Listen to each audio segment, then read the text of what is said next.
মা হওয়া কিন্তু ততটাও সহজ না যতটা ভাবা যায়। আগে আগে তো নিজের কাপড়ও নিজে ধুতাম না, মা ধুয়ে দিত। এখন নিজে যখন মা হয়েছি এখন বুঝতে পারছি মা হওয়াটা কতটা কঠিন।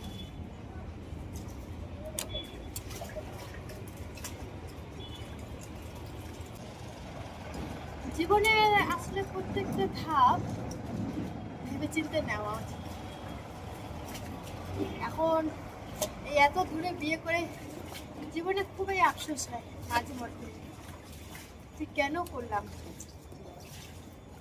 ছোট ছোট অনুষ্ঠানে কখনো অ্যাটেন্ড করতে পারি না, কখনো ইচ্ছে হলো যাবো মায়ের বাড়ি, তাও হয় না। গিয়ে একটু ঘুরে আসবো অল্প সময়ের জন্য,